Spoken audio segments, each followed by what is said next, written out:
George Michael is being celebrated everywhere you look at the moment, as 2 new films release about the legendary singer's life, Freedom Uncut, and George Michael, Portrait of an Artist. The latter features the likes of Stevie Wonder and Stephen Fry as they discuss George as a person and as a creator of music. The documentary's director, Simon Napier Bell, was the manager of Wham! Between 1983 and 1986. He was the driving force behind the band's famous Beijing concert and was working with them when they released their legendary hit, Wake Me Up Before You Go Go, which stormed to #1 in both the UK and the US. Speaking to the Mirror, he discussed what it was like to work, travel, laugh and debate with the legendary singer. In 30 to 40 years of being an artist manager, you sort of question, what the hell am I doing? Maybe I should be a politician or a doctor or a lawyer, and suddenly an artist comes along and makes you feel like what you're doing is worthwhile, that you haven't wasted your life, and that's really what George did, he said.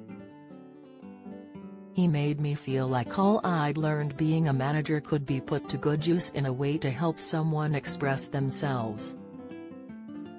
He added that George really was as good as anyone I've ever met, at balancing his own creativity with understanding the money-hungry music industry.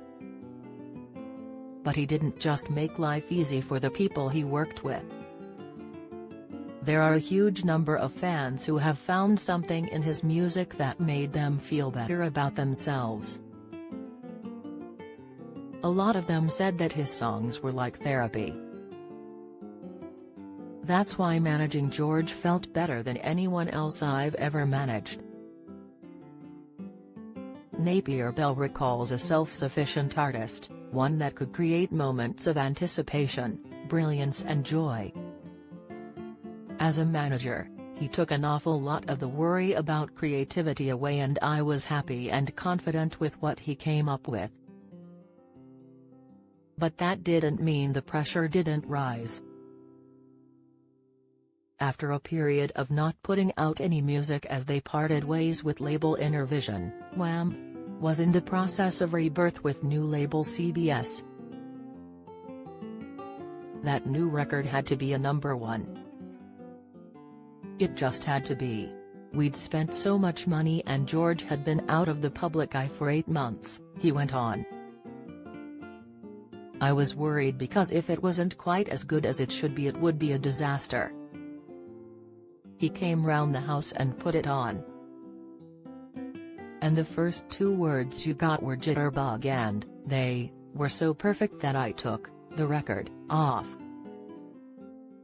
I thought, this is going to be so good that I can't stand here and listen to it, so I put it on again. I got myself posed on a chair to listen and put the volume up. And that was Wake Me Up Before You Go Go. It was just the most extraordinary bit of modern pop rock meeting old-fashioned swing. Extraordinary.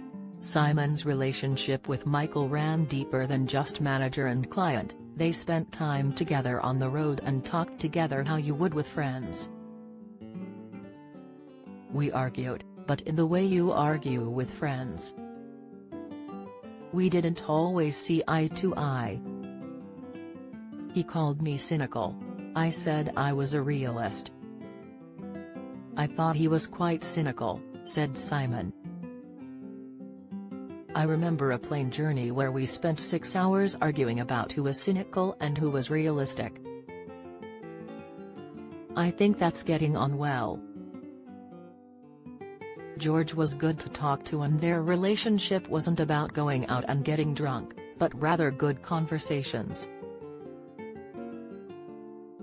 George was very direct, and when he had an opinion he never considered he might be wrong.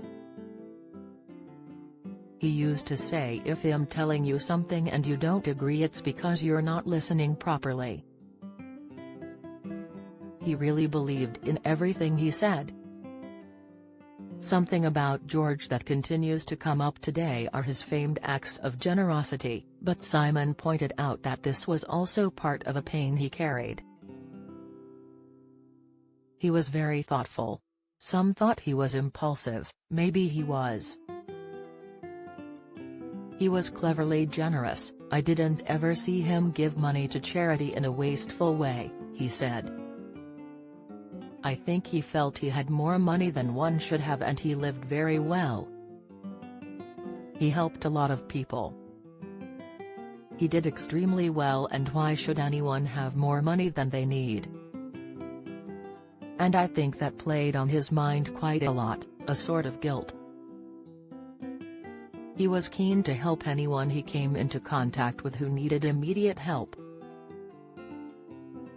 That's why when he would watch television he'd see someone who needed new glasses or a set of teeth, he'd be on the phone like a flash.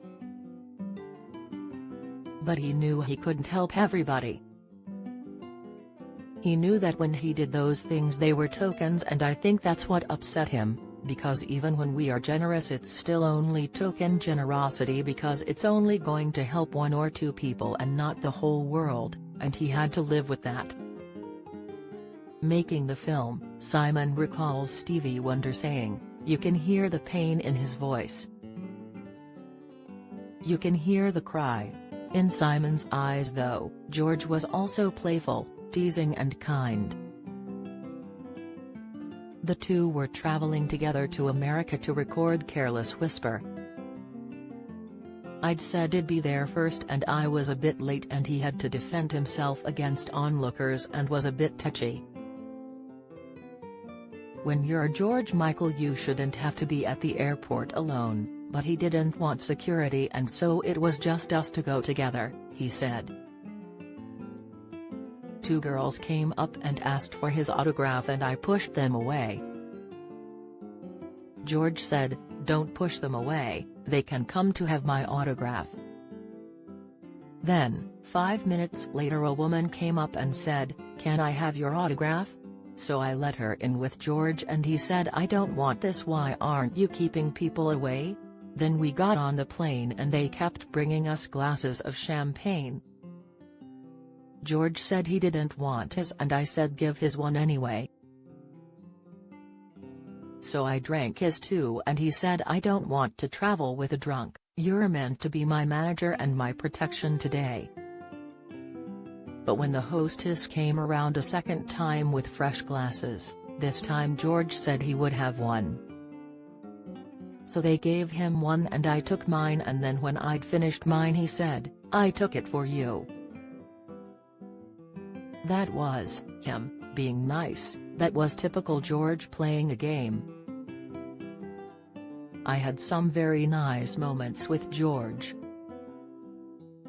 George Michael, Portrait of an Artist is available on Apple TV and to purchase via Amazon Prime Video.